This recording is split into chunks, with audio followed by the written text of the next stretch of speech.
ओ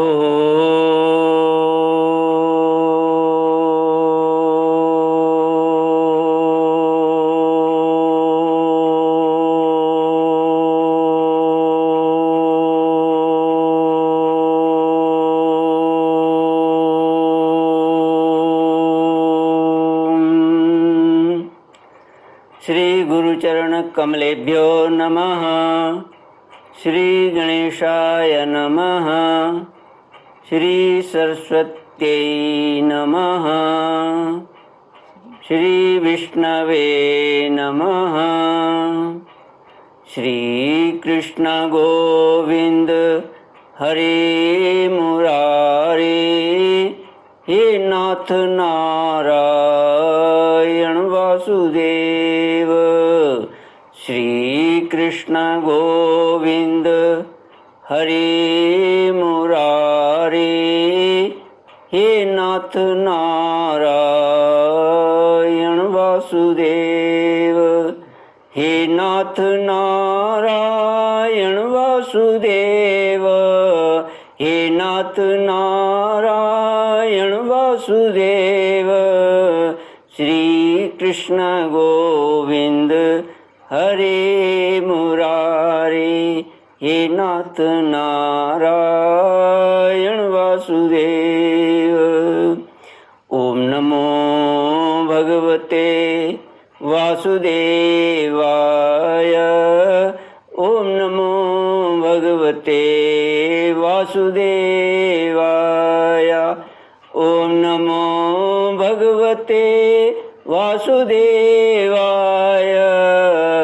ओम नमो भगवते वासुदेवाय।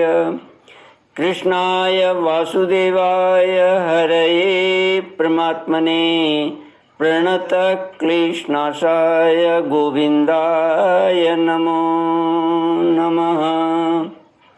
सच्चिदानन्दरूपाय विश्वोत्पत्त्यादिहेतवे तापत्रयविनाशाय श्रीकृष्णाय वयं नमः। सच्चित आनंद स्वरूप परमात्मा जो सृष्टि की उत्पत्ति, पालन और संहार करता है तथा जीवों के आध्यात्मिक, आदि दैविक, आदि भौतिक तापों को नष्ट करने वाले हैं, अर्थात जीवों के मानसिक, शारीरिक और भौतिक दुखों को दूर करने वाले हैं, उन श्री कृष्ण भगवान को हम नमस्कार करते हैं।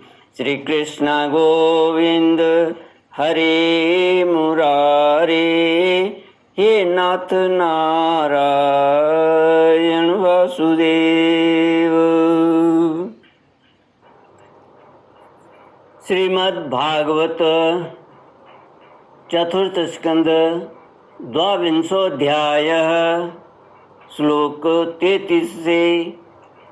सनत कुमार ऊचु अर्थेन्द्रियार्थाभिध्यानम् सर्वार्थापहनो नृणां भ्रंशितो ज्ञान विज्ञानाधीन अविशति मुख्यतां न कुर्यात् करचित् संगम तमस्तीव्रं तितिरिषु धर्मार्थ काम मोक्षाणां यदन्त्यन्तविघातकम्। श्रीमद्भागवत चतुर्थ स्कंद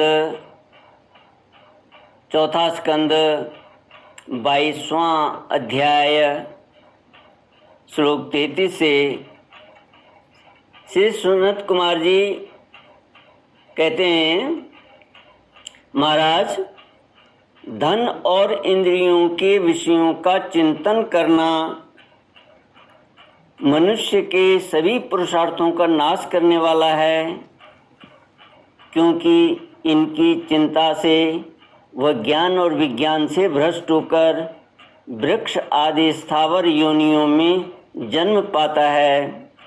इसलिए जिसे अज्ञानांधकार से पार होने की इच्छा हो, उस पुरुष को विषयों में आसक्ति कभी नहीं करनी चाहिए। क्योंकि यह धर्म, अर्थ, काम और मोक्ष की प्राप्ति में बड़ा बाधक है।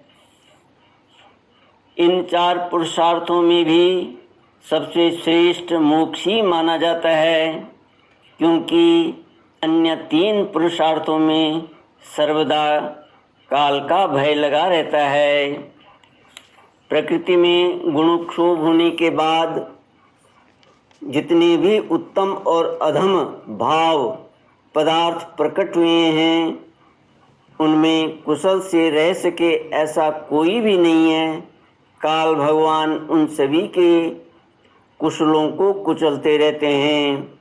अतः राजन, जो भगवान देह, इंद्रिय, प्राण, बुद्धि और अहंकार से आवृत सभी स्थावर जंगम प्राणियों के हृदयों में जीवों के नियामक अंतर्यामी आत्मा रूप से सर्वत्र साक्षात प्रकाशित हो रहे हैं, उन्हें तुम वह मैं ही हूँ ऐसा जानो। जिस प्रकार माला का ज्ञान हो जाने पर उसमें सर्प बुद्धि नहीं रहती, उसी प्रकार विवेक होने पर जिसका कहीं पता नहीं लगता, ऐसा वह मायामय प्रपंच जिसमें कार्य कारण रूप से प्रतीत हो रहा है और जो स्वयं कर्म फल कलुषित प्रकृति से परे है, उस नित्य मुक्त निर्मल और ज्ञान स्वरूप परमात्मा को मैं प्राप्त हो रहा हूँ। संत महात्मा जिनके चरण कमलों के अंगुली दल की चिटकती हुई छटा का स्मरण करके अहंकार रूप हृदय ग्रंथि को जो कर्मों में गठित है, इस प्रकार छिन्न भिन्न कर डालते हैं कि समस्त इंद्रियों का प्रत्याहार करके अपने अंतःकरण को निर्विषय करने वाले सन्यासी भी वैसा नहीं कर पाते। तुम उन सर्वाश्रय भगवान वासुदेव का भजन करो। जो लोग मन और इंद्रिय रूप मगरों से भरी हुई इस संसार सागर को योगादि दुष्कर साधनों से पार करना चाहते हैं, उनका उस पार पहुंचना कठिन ही है, क्योंकि उन्हें कर्णधार रूप श्री हरि का आश्रय नहीं है। अतः तुम तो भगवान के आराधनीय चरण कमलों को नौका बनाकर अनायास ही इस दुस्तर समुद्र को पार कर लो। श्री कृष्ण गोविंद हरे मुरारे, हे नाथ नारायण वासुदेव। श्री मैत्रेय जी कहते हैं, विदुर जी, ब्रह्मा जी के पुत्र आत्मज्ञानी सनत कुमार जी से इस प्रकार आत्म तत्व का उपदेश पाकर महाराज पृथु ने उनकी बहुत प्रशंसा करते हुए कहा। राजा पृथु ने कहा, भगवान दीन दयाल श्री हरि ने मुझ पर पहले कृपा की थी, उसी को पूर्ण करने के लिए आप लोग पधारे हैं। आप लोग बड़े ही दयालु हैं। जिस कार्य के लिए आप लोग पधारे थे उसे आप लोगों ने अच्छी तरह संपन्न कर दिया। अब इसके बदले में मैं आप लोगों को क्या दूं? मेरे पास तो शरीर और इसके साथ जो कुछ है वह सब महापुरुषों का ही प्रसाद है। ब्रह्मन, प्राण, स्त्री, पुत्र, सब प्रकार की सामग्रियों से भरा हुआ भवन, राज्य, सेना, पृथ्वी और कोश, यह सब कुछ आप ही लोगों का है। अतः आपके ही श्री चरणों में अर्पित है। वास्तव में तो सेनापतित्व, राज्य, दंड विधान और संपूर्ण लोकों के शासन का अधिकार वेद शास्त्रों के ज्ञाता ब्राह्मणों को ही है। ब्राह्मण अपना ही खाता है, अपना ही पहनता है और अपनी ही वस्तु दान देता है। दूसरे क्षत्रिय आदि तो उसी की कृपा से अन्न खाने को पाते हैं। आप लोग वेद के पारगामी हैं। आपने अध्यात्म तत्व का विचार करके हमें निश्चित रूप से समझा दिया है कि भगवान के प्रति इस प्रकार की अभेद भक्ति ही उनकी उपलब्धि का प्रधान साधन है। आप लोग परम कृपालु हैं, अतः अपने इस दीनोद्धार रूप कर्म से ही सर्वथा संतुष्ट रहें। आपके इस उपकार का बदला कोई क्या दे सकता है? उसके लिए प्रयत्न करना भी अपनी हंसी कराना ही है। श्री मैत्रेय जी कहते हैं, विदुर जी, फिर आदिराज पृथु ने आत्मज्ञानियों में श्रेष्ठ सनकादि की पूजा की और वे उनके शील की प्रशंसा करते हुए सब लोगों के सामने ही आकाश मार्ग से चले गए। महात्माओं में अग्रगण्य महाराज पृथु उनसे आत्मोपदेश पाकर चित्त की एकाग्रता से आत्मा में ही स्थित रहने के कारण अपने को कृत्य सा अनुभव करने लगे। वे ब्रह्मार्पण बुद्धि से समय, स्थान, शक्ति, न्याय और धन के अनुसार सभी कर्म करते थे। इस प्रकार एकाग्र चित्त से समस्त कर्मों का फल परमात्मा को अर्पण करके आत्मा को कर्मों का साक्षी एवं प्रकृति से अतीत देखने के कारण वे सर्वथा निर्लिप्त रहे। जिस प्रकार सूर्यदेव सर्वत्र प्रकाश करने पर भी वस्तुओं के गुण दोष से निर्लेप रहते हैं, उसी प्रकार सार्वभौम साम्राज्य लक्ष्मी से संपन्न और गृहस्थाश्रम में रहते हुए भी अहंकार शून्य होने के कारण वे इंद्रियों के विषयों में आसक्त नहीं हुए। इस प्रकार आत्मनिष्ठा में स्थित होकर सभी कर्तव्य कर्मों का यथोचित रीति से अनुष्ठान करते हुए उन्होंने अपनी भार्या अर्ची के गर्भ से अपने अनुरूप 5 पुत्र उत्पन्न किए। उनके नाम विजिताश्व, धूम्रकेश, हरियक्ष, द्रविण और विरक थे। महाराज पृथु भगवान के अंश थे। वे समय समय पर जब जब आवश्यक होता था जगत के प्राणियों की रक्षा के लिए अकेले ही समस्त लोकपालों के गुण धारण कर लिया करते थे। अपने उदार मन, प्रिय और हितकर वचन, मनोहर मूर्ति और सौम्य गुणों के द्वारा प्रजा का रंजन करते रहने से दूसरे चंद्रमा के समान उनका राजा यह नाम सार्थक हुआ।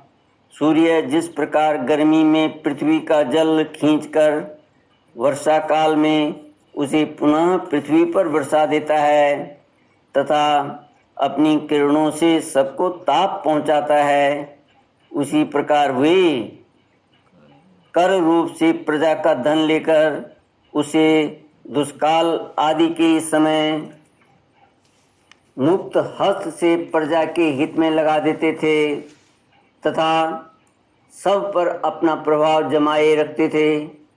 वे तेज में अग्नि के समान दुर्धर्ष, इंद्र के समान अजेय, पृथ्वी के समान क्षमाशील और स्वर्ग के समान मनुष्यों की समस्त कामनाएं पूर्ण करने वाले थे।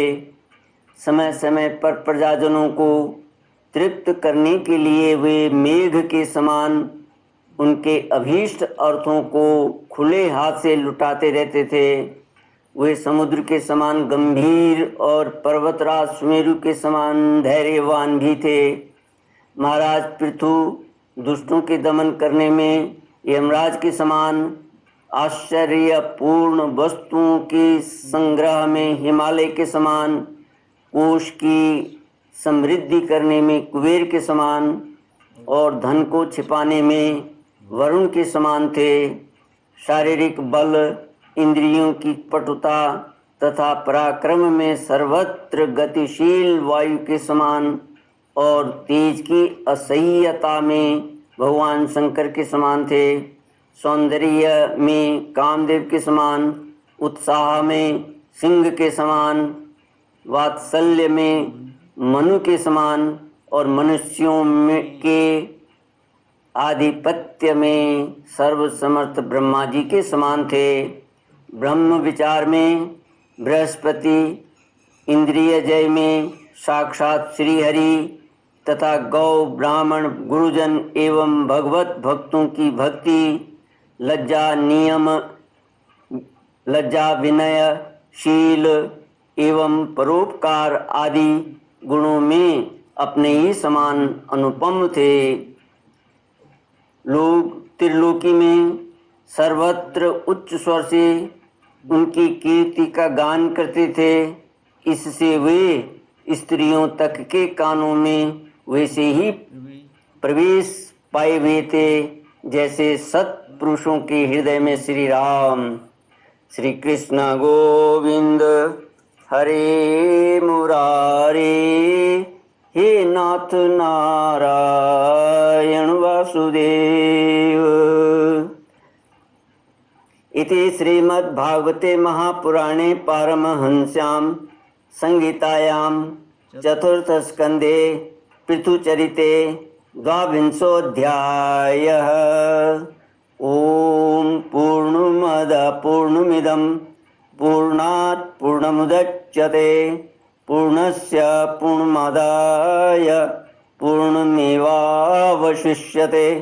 ओम शांति शांति शांति। हरि ओम। श्री गुरुभ्यो नमः। हरि ओम।